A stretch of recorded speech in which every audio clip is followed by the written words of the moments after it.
Hello friends, इस बारे में हम कई बार बात कर चुके हैं कि जो चीज आपकी जेब में पैसा डालती है वो एसेट्स होती है, वहीं लायबिलिटीज आपकी जेब से पैसे निकालती है।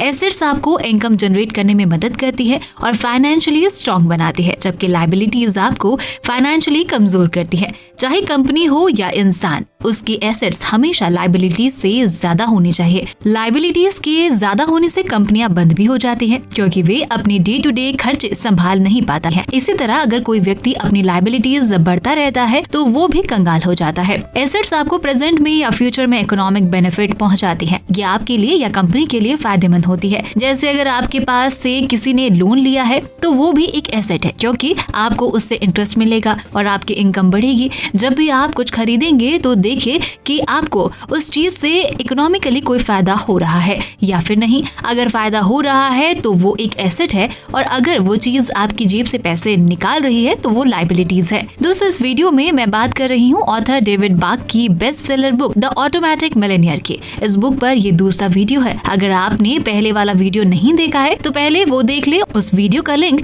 इस वीडियो के डिस्क्रिप्शन में दिया हुआ है। तो चलिए शुरू करते हैं। ऑथर डेविड बाक जब 20 साल के थे तब वो फाइनेंशियल क्लास लिया करते थे, जिसमें वो लोगों को फाइनेंशियल प्लानिंग बनाना सिखाते थे। एक दिन उनके एक स्टूडेंट जिम, जिनकी एज करीब 50 साल दिखती थी, क्लास खत्म होने के बाद मिलने आए और ऑथर से कहा कि वो और उनकी वाइफ उनसे कुछ फाइनेंशियली एडवाइस लेना चाहते हैं। ऑथर ने दोनों को मिलने का टाइम दे दिया। जब जिम और उनकी वाइफ शू ऑथर से मिलने के लिए आए तो ऑथर को वो पहली नजर में वो मिडिल क्लास लगे। जब बातचीत आगे बढ़ी तो उन दोनों ने बताया कि वो रिटायर होने की प्लानिंग बना रहे हैं, और इस पर ऑथर बहुत ही सरप्राइज हुए। कई बार क्लास में जिम ने बताया था कि वो एक ही कंपनी में पिछले 30 साल से काम कर रहे हैं और उन्होंने कभी भी $40,000 से ज्यादा ईयरली नहीं कमाए हैं। इसलिए ऑथर ने जिम और शू से सवाल किया कि आप रिटायरमेंट के बारे में कैसे सोच सकते हैं? क्या आपके पास इतना पैसा है कि आप अपनी आगे की जिम्मेदारी निभा सकते हैं? इस पर जिम ने कहा कि आपको नहीं लगता कि हम दोनों बहुत अमीर हैं? ऑथर ने बात को संभालते हुए कहा कि मैं ये कहना चाहता हूँ कि रिटायर होने के लिए काफी पैसों की जरूरत होती है, जिससे आप आराम से रिटायर हो पाए। ऑथर ने उनसे कहा कि क्या आप मुझे समझा सकते हैं कि आप ये कैसे कर पाएंगे? एज बढ़ने के साथ खर्चे भी बढ़ते हैं। इस पर जिम ने सहमति से सिर हिला दिया। जिम अपने साथ कुछ पेपर भी ले आए थे। इन सभी पेपर को ऑथर ने देखना शुरू कर दिया। वहीं दोनों के बैंक अकाउंट में ठीक ठाक पैसा था। साथ ही उनके पास 2 घर थे। जिस घर में वो रह रहे थे उसकी वैल्यू करीब $4.5 लाख थी, और उनका दूसरा घर जिसे रेंट पर दे रखा था उसकी वैल्यू $3,25,000 की थी, और इन दोनों घर पर कोई लोन भी नहीं था। साथ ही उनके रिटायरमेंट खाते में भी बहुत सारे पैसे थे, जिनकी वैल्यू करीब $9 लाख थी, और उनकी कुछ पर्सनल प्रॉपर्टी भी थी, जिसमें एक बोट और 3 कार भी थी। इस तरह उन दोनों की नेटवर्थ करीब $2 मिलियन के आसपास थी। जिम और शू सच में अमीर थे, या ये कहें कि बहुत अमीर थे। केवल इतना ही नहीं, उनके पास कुछ ऐसी भी एसेट्स थी जिससे उन्हें लगातार इनकम हो रही थी। एक तो उनका दूसरा घर, जिससे ईयरली $26,000 का किराया मिल रहा था, और जिम को उनकी कंपनी से पेंशन भी मिलने वाली थी। साथ ही उनकी वाइफ सू को ब्यूटिशियन बनना इतना पसंद था कि उसने 60 साल की एज तक काम करना जारी रखने की प्लानिंग बना रखी थी। ऑथर उन दोनों की फाइनेंशियल सिचुएशन को देखकर सरप्राइज हो गए। उन्हें लगा कि साधारण से दिखने वाले इस दंपत्ति ने इतना पैसा कैसे कमाया।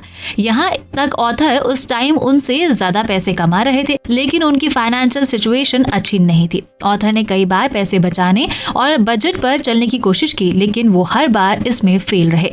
हालांकि ऑथर उनको फाइनेंशियल एडवाइस दे रहे, लेकिन वो खुद शर्मिंदा हो गए। वो उनसे पूछना चाहते थे कि उन्होंने ऐसा कैसे किया। उन्होंने पूछा, क्या आपको इतना पैसा विरासत में माता पिता से मिला है? इस पर जिम हंसते हुए बोलते हैं, विरासत? केवल एक चीज जो हमें विरासत में मिली है वो थी नॉलेज। हमारे माता पिता ने हमें पैसे को संभालने के बारे में कुछ सामान्य नियम सिखाए। हमने वही किया जो उन्होंने कहा, और निश्चित रूप से ये काम किया। हम जिन लोगों को जानते हैं उनमें से बहुत से लोगों के लिए भी यही सच है। रियल में हमारे पड़ोस में हमारे लगभग आधे दोस्त इस साल रिटायर होने जा रहे हैं, और उनमें से कई तो हमारी स्थिति से भी बेहतर हैं। इस पर ऑथर ने कहा कि हर दिन वो ऐसे लोगों से मिलते हैं जो आपकी तरह मेरी क्लास लेते हैं, लेकिन वो आपके बिल्कुल अलग है। मतलब वे अमीर दिखते हैं, लेकिन जब आप उनके बैंक अकाउंट देखते हैं तो वो कंगाल ही नहीं बल्कि उनके ऊपर बहुत सारा कर्जा भी है। दोस्तों, ज्यादातर लोगों के लिए फाइनेंशियल फ्रीडम हासिल करना एक सपना होता है जिससे पैसे के लिए काम करने की मजबूरी से फ्री हो सके। अगर आप भी फाइनेंशियल फ्रीडम हासिल करना चाहते हैं तो आपको ऑथर एमजे डेमार्को की book the Millionaire fast lane जरूर पढ़ना चाहिए। अगर आपको इस बुक की समरी हिंदी में ऑडियो फॉर्मेट में चाहिए तो आप इसे कुकू एफएम पर सुन सकते हैं, और वो भी हर रोज केवल ₹1 से भी कम खर्चा करके। दोस्तों, कुकू एफएम पर नॉन फिक्शन बुक की समरी की एक ह्यूज लाइब्रेरी आपको मिल जाएगी, जिससे आप डिफरेंट टॉपिक्स के बारे में बहुत कुछ सीख सकते हैं। आपको बस इस वीडियो के डिस्क्रिप्शन में दिए लिंक पर जाना है और अप्रैल 50 इस कूपन कोड को अप्लाई करना है। आपको 50% डिस्काउंट मिलेगा। लेकिन दोस्तों, थोड़ा जल्दी कीजिए क्योंकि ये ऑफर 27 अप्रैल से 1 मई 2022 तक ही वैलिड है। तो अभी कुकू एफएम ऐप डाउनलोड कीजिए और बुक्स पढ़ने के बदले ऑडियो बुक सुनकर अपना टाइम, एफर्ट और मनी तीनों ही सेव कीजिए। तो दोस्तों, अब वीडियो में आगे बढ़ते हैं। फिर आपने ये कैसे कर दिखाया? इस पर जिम की वाइफ शू ने अपनी कहानी बताना शुरू की। उन्होंने बताया कि हमने कम उम्र में शादी कर ली। जिम 21 साल के थे जब हमने डेटिंग शुरू की थी और मैं 19 साल की थी। 3 साल बाद हमारी शादी हुई थी। हमारे हनीमून के बाद हमारे माता पिता ने हमें बिठाया और कहा कि हमें अपनी लाइफ को लेकर सीरियस होने की जरूरत है। उन्होंने कहा कि हमारे पास एक ओपिनियन है, हम अपनी सारी लाइफ पैसे के लिए काम कर सकते हैं और ज्यादातर लोगों की तरह महीने दर महीने सैलरी से सैलरी तक जी सकते हैं, या हम अपने पैसे को खुद के लिए काम करना सिखा सकते हैं और अपनी लाइफ को एंजॉय कर सकते हैं। उन्होंने आगे कहा, बहुत इजी ट्रिक है। हर बार जब आप $1 कमाते हैं तो आपको पहले खुद को पे करना चाहिए। उन्होंने आगे कहा, ज्यादातर लोग सोचते हैं कि जब उन्हें अपनी सैलरी मिलती है तो उन्हें सबसे पहले अपने सभी बिलों का पेमेंट करना चाहिए और फिर अगर कुछ बचा तो वे उससे कुछ सेविंग बचा सकते हैं। दूसरे शब्दों में, बाकी सभी को पहले पेमेंट करें और अपने आप को लास्ट में। हमारे माता पिता ने हमें सिखाया कि रियल में खेल में आगे बढ़ने के लिए आपको इसे बदलना होगा। अपने लिए कुछ $, अलग रख दे और फिर अपने दूसरे सभी बिलों का पेमेंट कर दें। जिम ने आगे कहा, सच्चाई ये है कि हमें सीखना था कि अपने पैसे कैसे बचाएं। शुरुआत में हमने खुद को एक बजट पर रखने की कोशिश की, लेकिन ये काम नहीं किया और हम बहुत लड़ने लगे। पैसे की लड़ाई के कारण परेशान होकर एक दिन शू ने अपनी माँ को फोन किया और उन्होंने बताया कि बजट काम नहीं करता है। शू की माँ और पिता के बीच भी इसी बात को लेकर बहस होती थी, इसलिए उन्होंने बजट बनाने के बजाय अपनी सैलरी में 10% पहले ही निकाल कर रख दिया करते थे और उसे सेविंग अकाउंट में डाल दिया था, इससे पहले कि वे इसे कभी भी देख सके या इसे किसी भी चीज पर खर्च करने का उनको मौका मिले। दोस्तों, आपको आश्चर्य होगा कि आपको उस 10% के बिना जल्दी करने की आदत हो जाती है और इस बीच ये बैंक में जमा हो रहे होते हैं। सीक्रेट ये है कि आप वो खर्च नहीं कर सकते हो जो आप नहीं देखते हो। ऑथर ने पूछा कि आपने अपनी सेविंग का आगे क्या किया। सू ने कहा कि पहली चीज जिसके लिए हमने सेविंग करना शुरू किया था वो था हमारा रिटायरमेंट। उसके बाद हमारी अगली प्रायोरिटी कुछ सेविंग अलग रखने की थी ताकि हम एक घर खरीद सके। हमारे माता पिता दोनों ने ही हमें बताया था कि उनका घर उनके द्वारा किए गए सबसे अच्छा इन्वेस्टमेंट था। कोई भी चीज आपको घर के मालिक होने की तरह फ्रीडम और सिक्योरिटी नहीं देती है, लेकिन जितना जल्दी हो सके आपको घर का लोन चुका देना चाहिए। उन्होंने कहा कि जब हमारे दोस्त अपने अपार्टमेंट को सजाने और हर दिन होटल का खाना खाने में बिजी थे तो हम अपने खर्च कम करके और सेविंग को जितना हो सके उतना बढ़ा रहे थे। उन्होंने इस बारे में एक बड़ी बात कही कि कितने लोग छोटी छोटी चीजों पर बड़ा पैसा बर्बाद कर देते हैं।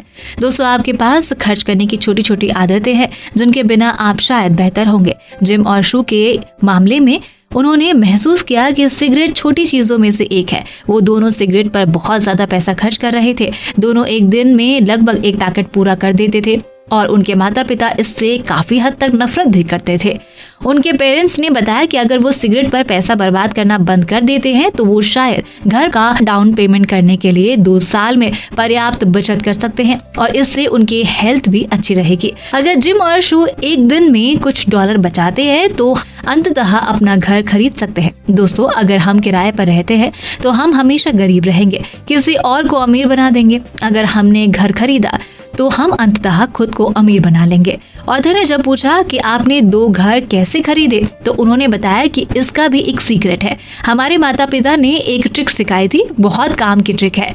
वो कहते हैं, अपने लोन की किश्त महीने में एक बार मत दो, उसे 2 हफ्तों में आधी आधी करके दो। ये लगातार करके देखिए और आपको पता भी नहीं लगेगा कब आपने साल के अंत में 1 महीने की एक्स्ट्रा पेमेंट कर दी है। इस तरह से 30 साल का लोन था जो हमने 23 सालों में ही चुका दिया। इस तरह हमारा लोन जल्दी चुक जाता था और फिर हम हर महीने हमारे पास एक्स्ट्रा पैसे थे।